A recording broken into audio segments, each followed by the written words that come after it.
Hello viewers, good morning all. Welcome to my channel. The two JL aspirants ki all the best. ఎందుకంటే JL notification అయితే వచ్చింది. ఇక ఇంతకు ముందే మనకు పాలిటెక్నిక్ లెక్చరర్స్కి నోటిఫికేషన్ వచ్చింది అండ్ జనరల్గా JL జూనియర్ లెక్చరర్ పోస్టుల కోసం అయితే నోటిఫికేషన్ రావడం జరిగింది. అయితే JL నోటిఫికేషన్ రావడానికి చాలా గ్యాప్ అయితే వచ్చింది.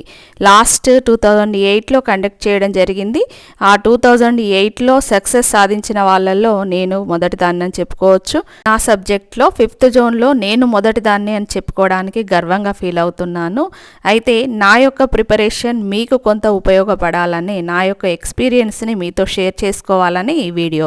అయితే గవర్నమెంట్ జాబ్ కొట్టాలనే ఆశ ఉన్న ప్రతి ఒక్కరికి ఇది ఒక యుద్ధం లాంటిదే.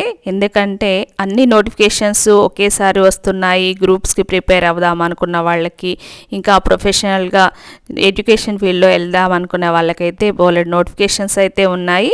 మరి వీటన్నింటికి కూడా మీరు ఎలా ప్రిపేర్ అవ్వాలి ఏంటి అనేది అయితే ఒక ప్రిపరేషన్ ప్లాన్ ప్రకారం కనుక వెళ్ళినట్లయితే మీరు లైఫ్లో సక్సెస్ అనేది సాధించగలుగుతారు. కన్ఫ్యూజన్ అయితే వద్దు. మీరు ఏం కావాలనుకుంటున్నారో, మీ ఎయిమ్ ఏంటో ముందుగా ఆలోచించుకోండి. మీరు ఎడ్యుకేషన్ ఫీల్డ్లో, టీచింగ్ ఫీల్డ్లోకి వద్దామనుకునే ఒక ప్యాషన్ అయితే ఉంటుంది కదా, ఆ ప్యాషన్ ఉన్న వాళ్ళు మాత్రము ఈ అవకాశాన్ని సద్వినియోగం చేసుకోండి. చాలా ఇయర్స్ తర్వాత నోటిఫికేషన్ వచ్చింది కాబట్టి చాలా పీజీ అవుట్ గోయింగ్ బ్యాచెస్ అయితే వచ్చాయి. అయితే మామూలుగా గ్రూప్స్ ప్రిపరేషన్కి ఏమో డిగ్రీతో ఎలిజిబిలిటీ అయితే ఉంటుంది, కానీ JL ఆర్ పాలిటెక్నిక్ లెక్చరర్స్కి ఇక్కడ మీకు పీజీ అనేది కంపల్సరీ. కాబట్టి పీజీ చేసిన వాళ్ళు టీచింగ్ ఫీల్డ్లోకి రావాలనుకునే వాళ్ళు కొంత తక్కువగానే ఉంటారు. ఎందుకంటే గ్రూప్స్తో పోలిస్తే ఈ ఎడ్యుకేషన్ ఫీల్డ్కి సంబంధించిన జాబ్స్కి కాంపిటీషన్ కొంత తక్కువ ఉంటుందని అనుకోవచ్చు. అయితే ఇక్కడ మీకు ఎన్ని పోస్టులు ఉన్నాయనేది ముఖ్యం కాదు. అందులో ఒక పోస్టు మాకే అనుకొని చదివినట్లయితేనే మీరు సక్సెస్ అనేది సాధించగలుగుతారు. ఇందులో నా యొక్క ప్రిపరేషన్ ప్లాన్ మీకు కనుక ఉపయోగపడినట్లయితే, ఏ ఒక్కరు ఉపయోగపడినా కూడా నాకు చాలా సంతోషమే. అందుకనే నేను షేర్ చేసుకుంటున్నాను. ఇది నా కోసం నేనేదో సెల్ఫ్ డబ్బా కొట్టుకోవడానికైతే కాదు. ఈ నా ఎక్స్పీరియన్స్ మీకు కొంత ఉపయోగపడినా చాలు. ముందుగా నా గురించి చెప్పుకున్నట్లయితే, నేను 2008లో JL నోటిఫికేషన్లో అప్లై చేయడం జరిగింది. దానిలో నేను ఇంటర్వ్యూకి సెలెక్ట్ అయ్యి జోన్ టాపర్గా రావడం, నా సబ్జెక్టులో జువాలజీ సబ్జెక్ట్లో జోన్ టాపర్గా రావడం అయితే జరిగింది. అయితే నేను దానికి ముందుగా 2006లో కూడా JLకి అప్లై చేశాను. ఇంటర్వ్యూకి సెలెక్ట్ అయ్యాను, కానీ ఇంటర్వ్యూలో నేను రిటర్న్ అయితే అవ్వాల్సి వచ్చింది. 1:2 పోస్టులు అయితే మనకు ఇంటర్వ్యూకి కాల్ లెటర్ పంపిస్తారు కదా, దానిలో నేను రిటర్న్ అయ్యే వాళ్ళల్లో ఉన్నాను. మరి దానికి నేను మిస్టేక్ ఏం చేశాను అంటే, పోస్టులు తక్కువగా ఉన్నాయి కాబట్టి నాకేమొస్తుందిలే అన్న ఉద్దేశంతో కావచ్చు, లేదా నాకు ఆల్రెడీ నేను స్కూల్ అసిస్టెంట్గా వర్క్ చేస్తున్నాను. నాకు లాంగ్ జర్నీస్ అంటే చాలా దూరంలో వర్క్ చేస్తున్నాను కాబట్టి జర్నీతోనే టైం సరిపోయేది. అలా నేను ఎక్కువ ప్రిపేర్ అయ్యే ఛాన్స్ నాకు రాలేదు. అప్పటికి ఒక 20 days లీవ్ అప్లై చేసి ప్రిపేర్ అయ్యాను ఎగ్జామ్కి ముందుగా. కానీ నాకు రిటర్న్ మార్క్స్ తక్కువగా వచ్చాయి కాబట్టి ఇంటర్వ్యూ ఎంత బాగా చేసినా కూడా జాబ్ అనేది రాలేదు. అంటే ఇక్కడ మీరు గమనించాల్సింది ఏంటంటే, మన జాబ్ పొజిషన్ అనేది 90% రిటర్న్ టెస్ట్లో సాధించినటువంటి మార్క్స్ పైననే డిపెండ్ అవుతుంది. కాబట్టి అప్పుడు నేను రిటర్న్ టెస్ట్లో స్కోరింగ్ తక్కువగా ఉంది కాబట్టి రిటర్న్ అయ్యే వాళ్ళల్లో ఉన్నాను. కానీ చాలా బాధపడాల్సిన సిచ్యువేషన్ అయితే వచ్చింది. ఎందుకంటే జస్ట్ 2 or 3 మార్క్స్లలోనే నేను రిటర్న్ అయ్యాను. అలా నేను చాలా బాధపడే పొజిషన్ అయితే మీరు ఇలాంటివి తెచ్చుకోకండి. ఎందుకంటే ప్రతి నిమిషము ఇంపార్టెంటే, ప్రతి టాపిక్ కూడా ఇంపార్టెంటే. ఇందులో ఏది మనము వదిలేయడానికి లేదు. ఎందుకంటే కాంపిటీషన్ లెవెల్స్ అనేవి అలా ఉన్నాయి. ఇప్పుడు 2008 నుండి 2022 అంటే 14 years గ్యాప్ అయితే వచ్చింది. పరీక్షా విధానంలో తేడాలు రావచ్చు. ఇప్పుడంతా కంప్యూటర్ బేస్డ్ సిస్టము, ఇంకా సిలబస్లో కొంత అవేర్నెస్, కరెంట్ అఫైర్స్ ఇవన్నీ కూడా కొంత GSలో తేడాలు రావచ్చు. కానీ నా యొక్క ప్రిపరేషను మీకు తెలియజేస్తాను. ప్రిపరేషన్ ప్లాన్ తెలియజేస్తూనే మీకు క్లూస్ టిప్స్ అయితే ఇస్తాను. మరి అవి అబ్జర్వ్ చేసుకోండి. ఎందుకంటే ముందుగా నేను చేసినది ఏంటంటే సిలబస్ అనేది ఇంపార్టెంట్. ఏ జాబ్కైనా కూడా మనకు ఒక ఫ్రేమ్ అనేది ఉండాలి. ఆ ఫ్రేమ్ వర్క్ అనేది ముందుగా కంప్లీట్ చేసుకోండి. దానికోసం మీరు మీ సబ్జెక్ట్లో మీ కన్సర్న్ సబ్జెక్ట్కి సంబంధించినటువంటి సిలబస్ కాపీని ప్రింట్ తీసుకొని అయితే దగ్గర ఉంచుకోండి. ఫోన్లోనో లేదా ఇంకెక్కడో ఆన్లైన్లో చూస్తూ కాదు, మీరు అది సిలబస్కి సంబంధించినటువంటి జిఎస్ అండ్ మీ యొక్క సబ్జెక్ట్ సంబంధించిన సిలబస్ కాపీ అనేది మీ దగ్గర ఉండాలి. అంటే ప్రింట్ అయితే మీ దగ్గర ఉండాలి. ఆ ప్రింట్ ప్రకారం మీరు మెటీరియల్ని కలెక్ట్ చేసుకోండి. మెటీరియల్ కలెక్ట్ చేసుకునే ముందుగా మీకు ఒక గుడ్ సజెషన్ ఏంటంటే మీరు మెటీరియల్లో అంటే రెడీగా ఉన్నటువంటి మెటీరియల్ కాకుండా అకాడమీ బుక్స్ అయితే కలెక్ట్ చేసుకోండి. అంటే అన్నీ కూడా అకాడమీని బేస్ చేసుకొని ఉంటాయి కాబట్టి మీరు అకాడమీ అంటే ఇంటర్మీడియట్ లెవెల్ టు పీజీ లెవెల్లో మీరు చదవాల్సి ఉంటుంది.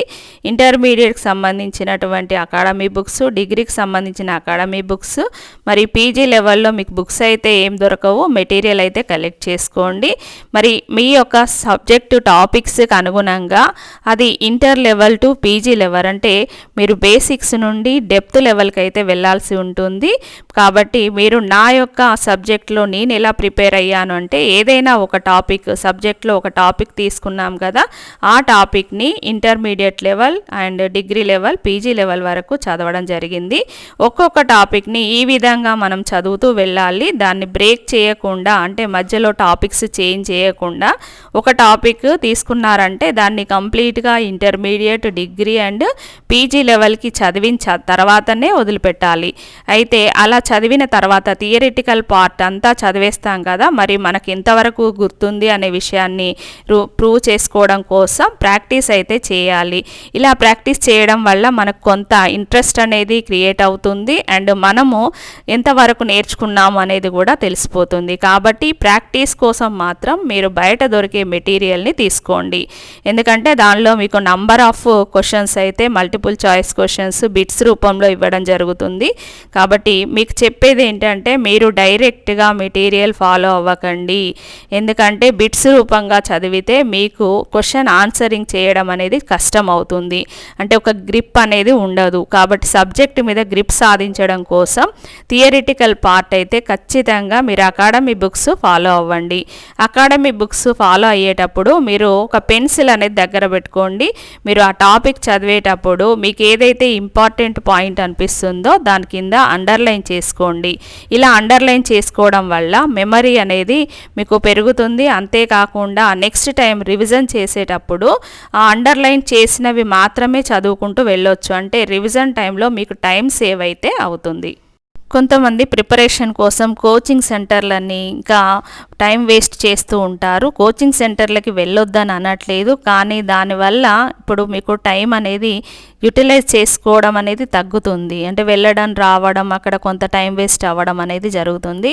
నా అభిప్రాయం ప్రకారం అయితే నేనైతే ఓన్గానే ప్రిపేర్ అయ్యాను. ఇది ఒక్కటే కాదు, జేఎల్కి సంబంధించే కాకుండా బీఎడ్లో కూడా నేను స్టేట్ 53 ర్యాంక్ రావడం అయితే జరిగింది.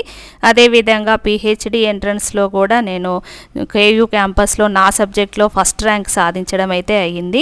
అయితే మరి ఇవన్నీ జరగడానికి కారణం ఏంటంటే నా ఓన్ ప్రిపరేషన్ మాత్రమే. నేను ఒక పద్ధతి ప్రకారం చదివాను కాబట్టి సక్సెస్ సాధించానని చెప్పుకుంటున్నాను. అయితే నేను ర్యాంక్ తెచ్చుకోవడం వల్ల నన్ను కోచింగ్ సెంటర్స్ వాళ్ళు మా దగ్గర కోచింగ్ తీసుకున్నట్టుగా మేము అంటే వాళ్ళు ప్రెస్ నోట్ ఇచ్చుకుంటామని అడగడం కూడా జరిగింది. అలా 1-2 కోచింగ్ సెంటర్ల వాళ్ళు నన్ను అప్రోచ్ అయ్యారు, కానీ నేను ఎలాంటి వాళ్ళకి ఛాన్స్ అయితే ఇవ్వలేదు. ఎందుకంటే నేను ఓన్గా ప్రిపేర్ అయ్యాను, నా కష్టము నా కష్టార్జితము ఇది. కాబట్టి వాళ్ళు అమౌంట్ ఇస్తా అన్నా కూడా నేను ఒప్పుకోలేదు. అది నా యొక్క సక్సెస్ మాత్రమే. ఇక జిఎస్ విషయానికి వస్తే నంబర్ ఆఫ్ బుక్స్ అయితే మార్కెట్లో అవైలబుల్ ఉన్నాయి. లేటెస్ట్గా చాలా అంటే గ్రూప్స్కి సంబంధించి ఎన్నో బుక్స్ వస్తున్నాయి. కాబట్టి ఆ జిఎస్ అనేది మీకు సరిపోతుంది. దానిలో స్టాక్ జీకే చదవాలి మరియు కరెంట్ అఫైర్స్, మీరు లేటెస్ట్ టెక్నాలజీ ప్రకారం లేటెస్ట్ డేస్ రీసెంట్గా ఏం జరుగుతున్నాయి అనే అంశాలని గ్రిప్పులో అయితే ఉంచుకోండి. మరి దీనికి సంబంధించి ప్రాక్టీస్ చేయడం ఎలాగో చూద్దాం. జిఎస్ కోసం ముందుగా అయితే మీరు మార్కెట్లో దొరికేటటువంటి ఒక మెటీరియల్ అయితే కలెక్ట్ చేసుకోండి. మరి దానికి ఇంకా అనుబంధంగా మీరు ఒక 2 న్యూస్ పేపర్స్ అయితే వేయించుకోండి. ఎగ్జామ్స్ అయ్యే వరకు మీరు న్యూస్ పేపర్ అయితే వేయించుకోండి. న్యూస్ పేపర్ చదివే అలవాటు అనేది చాలా ఇంపార్టెంట్.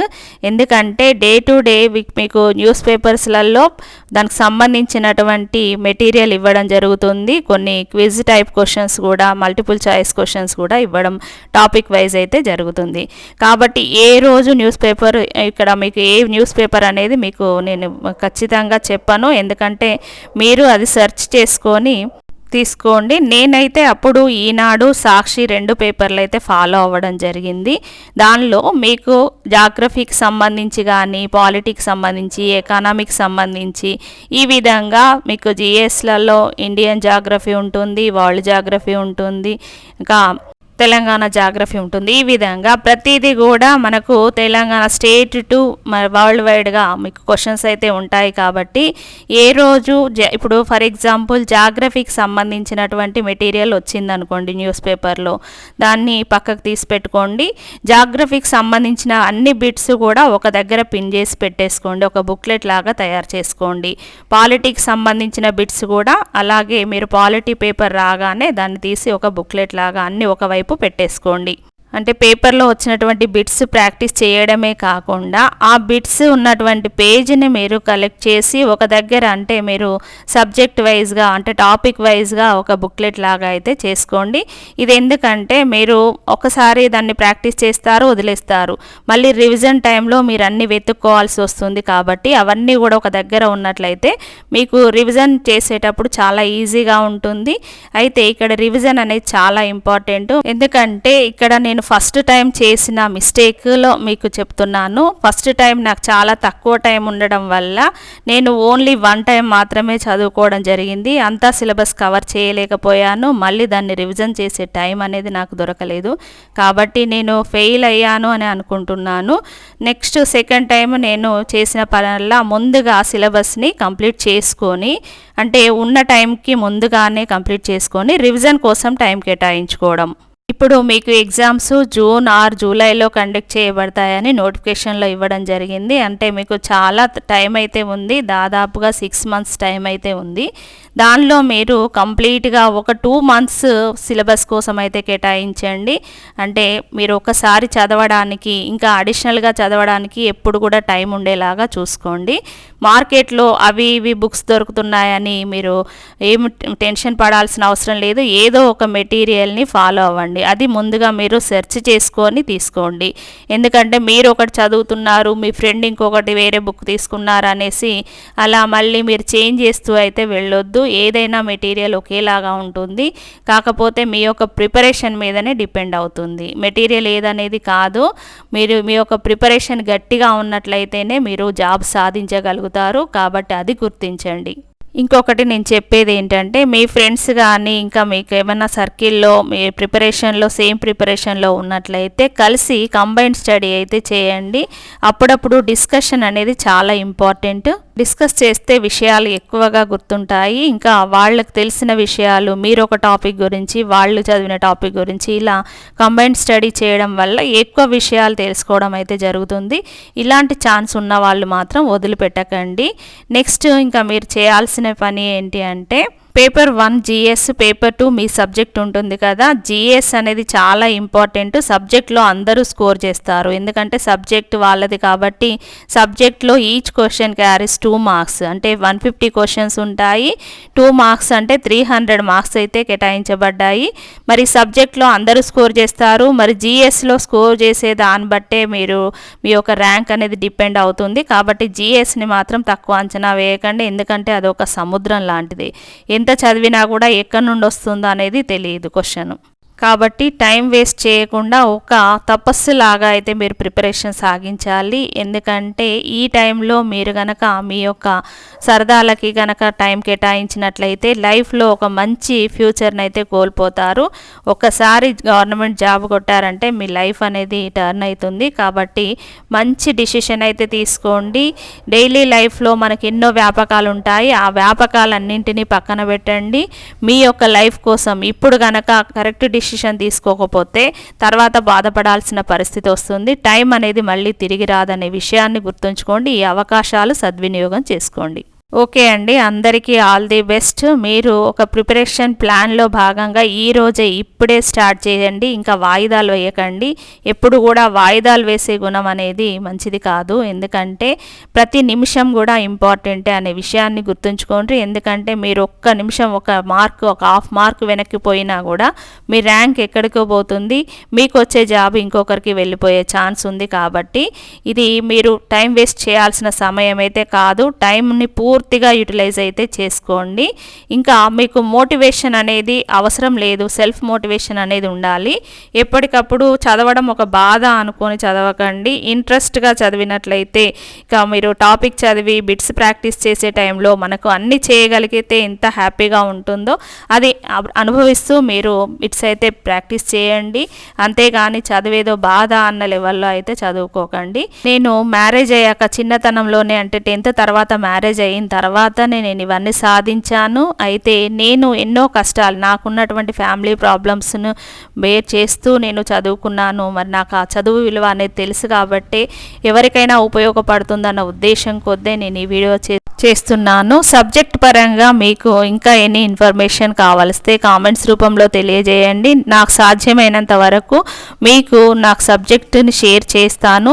మరిన్ని లేటెస్ట్ సమాచారం కోసం నా ఛానల్ని ఇప్పటివరకు ఎవరైతే సబ్స్క్రైబ్ చేసుకోకుండా ఉన్నారో సబ్స్క్రైబ్ చేసుకోండి.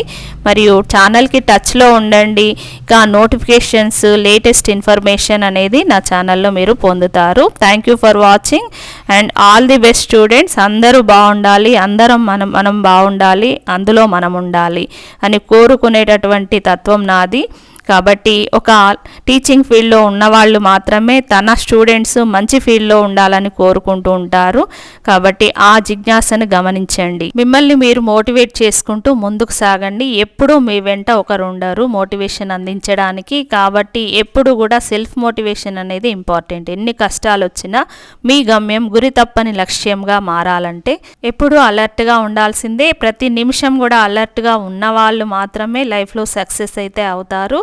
కాబట్టి సక్సెస్ అయ్యే వాళ్ళల్లో మీరు ఉండాలని కోరుకుంటూ మీ శ్రేయోభిలాషి.